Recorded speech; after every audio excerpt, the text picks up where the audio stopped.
body. Next up, we have a box set, one of my favourite things in my collection. As soon as it got announced last year, I pre-ordered it, got it as soon as it came out, and I was really, really excited for it, and I was not disappointed.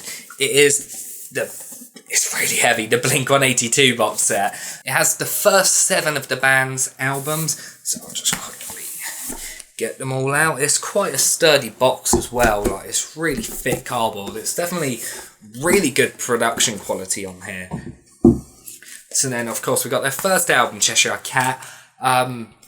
It's definitely one of my least favourites, but I do really, really like Cheshire Cat for what it is. Just really raw, like underproduced pop punk album that, like, if you're into the early 90s skate punk / pop punk sort of stuff like early Green Day and No Effects and stuff like that, Cheshire Cat's definitely a really good album in that style. But I prefer Dude Ranch, which is kind of similar, but definitely a lot more melodic, little bit more produced, it's less raw, but it's still got the energy and excitement of the first album, along with a lot of the humour in it as well. And it's got some of my favourite Blink songs on there, like Pathetic, Voyeur, Damn It, Dick Lips, Emo, A New Hope, Degenerate. Just some fantastic tracks. This is actually one of my favourite Blink albums. I think a lot of people who don't really like the more pop-centric, sort of overproduced sound of their later albums normally go to this as their best album, but it's up there for me, probably like second or third favourite, but it's not my favourite. And then, of course, we have the iconic Enema of the State, the band's most well-known album. Definitely a fantastic pop-punk album, one of the best in the genre, in my opinion. Again, not my favourite, but I really, really love this album. And a really cool thing about this box set is it comes with the Mark, Tom and Travis Show, their live album, which is one of my favourite live albums ever. I just fucking adore this album. And just the design of the artwork as well, it's really glossy on the like drawings and stuff, and smooth on the rest of it. And it's like that on the whole thing. The production on this box set throughout every single record is just fucking fantastic. And I think I really got my money's worth, even if it was incredibly expensive. I don't regret it. I love the box set and this album as well. Now we have Take Off Your Pants and Jacket. One of my least favourite Blink albums, but it's really good. It kind of does feel like Enema Part 2, which is my biggest problem with it. It's like the only album in their discography that doesn't have its own distinct sound, in my opinion. It does just kind of sound like Enema of the State, except a little bit heavier, a little more like darker and shit. But it's not great. I can understand why people love it. A lot of people consider it to be one of the band's best, but I personally prefer Enema. And of course, then we have the self-titled album. My favourite album ever. I love this album so much. It's just so good. It shows the band transitioning more into the darker sounds of Tom's side project, Boxcar Racer. It takes a lot of elements from that. It's definitely much more of an emo album than a pop-punk album, and is easily one of the best albums in emo, in my opinion. It's an album that actually does kind of get forgotten a lot, and it's a shame because I think it's one of their most mature albums. And I think if it wasn't released under the Blink-182 name, like if these guys weren't considered to be like the jokey pop punk guys that they were, this album probably would have been a lot more loved than it actually is. But for what it is great, and pretty much every Blink fan, I think, considers this to be the band's best album, so it's doing something right. And finally, in the box set, we have probably the band's most underrated album, one of my all-time favourites by any band ever. We have Neighbourhoods. Just a fantastic album, in my opinion. It's the darkest, most mature album the band ever did. It definitely does have a lot of problems. It's incredibly messy, but that gives it a lot of charm for me. Like, it was one of the first, actually I think it was the first Blink-182 album I actually listened to when it came out. Of course, except for like the Greatest Hits album, but I got into the band when Up All Night first came out, so it was an exciting time for me, for this band that I was just getting into, to have this new album coming out. And I just listened to it quite a lot and just remember those times when I first got into the band and I was listening to Neighbourhoods on loop. And maybe it's nostalgia kind of blinds my opinion of the album, but I think it is really, really good. So that was the Blink box set, and yeah, I'm not happy I own this, but California. You know I am not a big fan of this album. I did multiple reviews of it. It has its moments. It's definitely a fun pop-punk album for what it is, but it's just not great. I will say I have listened to it quite a lot. If there's any time where I just want to shut my brain off and listen to just something fun and upbeat, I will throw it on. And I've luckily got the red vinyl of this, and it does look really, really good. And there are definitely some fantastic tracks on there that I do go back and listen to a lot, especially tracks like Cynical and Kings of the Weekend. I just love those songs. But it's not amazing. It's, in my opinion, the band's worst album. And for those wondering if I'm going to get the deluxe edition on vinyl because it's getting re-released, I can't remember what colour vinyl it is, but it's coming out on a new colour vinyl. And no, I'm not going to get it. I don't think I'm even going to get it on CD. I just care so little about the deluxe edition. The new tracks, one of which, Parking Lot, was good. Misery and what's the other one? The pregnant one. Can't Get You More Pregnant. They were fucking awful, so I don't really care that much about it. But yeah, I've got California. And then moving on, we've got a couple of older ones again that I have only got the repressings instead of the original pressings, but I don't really care too much. I own them now, so be it. This one is The Head on the Door by The Cure. Hey, that rhymes. It's one of my favourite Cure albums. It was one of the transitional albums where they went from being dark and gothic rock into the more like pop rock band that they're known for. This is one of their most iconic albums. It's got the tracks In Between Days and Close to Me that are two of the most iconic songs by the band. It's one of my favourite albums by them. I really, really like this album. It's fun, upbeat, and it does have a couple of darker moments on there as well. But yeah, I really, really love this album. However, it's not my favourite Cure album. That easily goes to Disintegration. Probably in my top 5 favourite albums ever. When I got this on vinyl, originally I had only listened to it once. Now I've probably listened to it like 20 times. I listen to it quite a lot. I just love this album. It's one of the darkest albums they ever did. And it's so beautiful and depressing. It's hard to explain why I love it so much because, like, it's definitely a hard album to listen to. It's incredibly dark and sad, but it's also really catchy and it sounds beautiful. I just adore this album so much. It's easily my favourite by him. And now we have one of my favourite albums of the year, Creepers, Eternity in Your Arms. I did a review of this, so I won't really talk too much about it, but it's a really, really great horror punk band. I also got to see them live recently, and they were just fucking fantastic.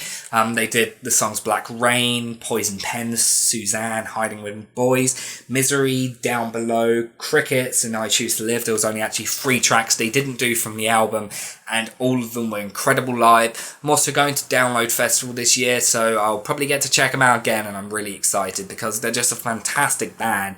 And if you're into bands like Alkaline Trio or some of the darker like horror punk bands like AFI, Early Offspring and Misfits, this is definitely for you because it's just a fantastic album. Of course, in the review I did, I showed off how I got the signed one, and I also got it, I don't think I showed it off in the review, but I got the like purple sort of coloured vinyl, which I'll show on screen at the moment, but it just looks beautiful. One of my favourite coloured vinyls. It's just a great album in general. And next up we have an album that I'm actually not ashamed to say I own. It's Cyndi Lauper's She's So Unusual.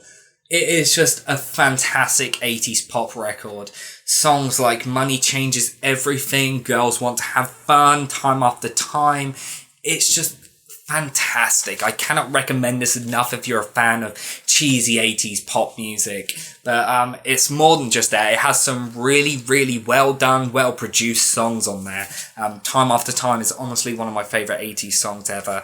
I just really, really dig this album. And then we have another compilation album. It's 24 Karat Purple. Obviously the best of Deep Purple. I haven't really gotten into Deep Purple that much, but there are some really good tracks on here from what I've heard. Songs like Smoke on the Water and Child in Time are on here. I think they're actually the only 2 I know on here. There's this weird bit of plastic that's on the back. I don't know how. I think what's probably happened is my dad didn't take the plastic coating off, like the actual wrapper when he first got it, so it's like transfused itself to the actual thing and shrunk into it. Because it's quite an old record, it's quite battered as well. A lot of my parents' records are quite battered, and this is one of them. But yeah, I'll definitely give it a listen, like a proper listen sometime soon, because I really like the songs I've heard by Deep Purple, so I might as well. And then we have Dire Straits' Brothers in Arms. This is a really, really good soft rock album. One of the band's most well-known songs, Money for Nothing's on here. It's a longer version than the single version. Also says faggot in it a lot, so there's that. If you like homophobia, this is an album for you, I guess. But it is a really, really solid album. There's some fantastic guitar parts in it. It just sounds beautiful. If you're into psychedelic sort of slow, I'll just whack the vinyl. Yeah, if you like psychedelic slow soft rock, this is definitely for you, because it's definitely a really beautiful and pretty sounding album. And on a similar note, Fleetwood Mac's Rumours. This is a fantastic record. One of the best albums ever made, in my opinion.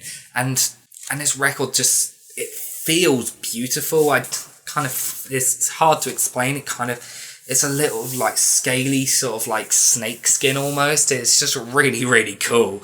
But yeah, there are some great songs on here. Songs like Don't Stop and The Chain and Go Your Own Way and stuff like that. So it's the only Fleetwood Mac album I've actually heard to date, which is weird, because I should listen to them, because I really, really dig this album. I've also got That's a Greatest Hits album I'll show off in a second. But I really, really like Fleetwood Mac from what I've heard, so I should listen to their other albums. I want to listen to the self-titled album and also Task. They're the two that I want to listen to the most, and I definitely will in the future, eventually, but for the moment I've just heard Rumours, and what an album it is. Then, as I said, the Greatest Hits album here. Other tracks on here that I know, there's Everywhere's on here and Tusk's on here. Yeah, I don't really know what else to say about it. It's cool. It's got this cool embossed bit there.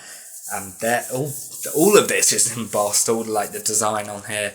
And there's also this little Warner Brothers logo that's been pressed in as well, which is pretty cool. So yeah.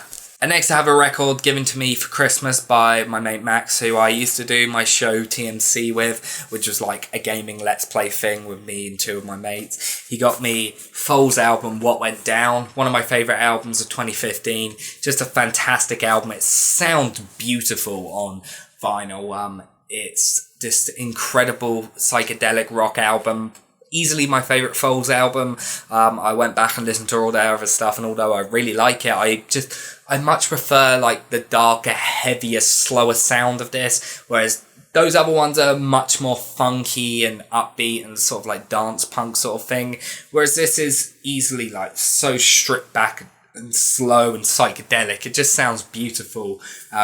Songs like What Went Down, Now Sent at My Gates, and Birch Tree especially are just highlights for me, and I cannot recommend this album enough if you're into like sort of slow psychedelic sort of stuff. And the next few albums are not going to surprise anyone who's watched my music reviews, because they'll know I'm a big fan of this band as I started reviewing their albums and haven't completed them. I promise the rest of the reviews will be coming. I've actually written the next one. It's all ready to go. I just need to record it and edit it, so it should be out in the next couple of months, and hopefully over the summer I'll work on the other ones.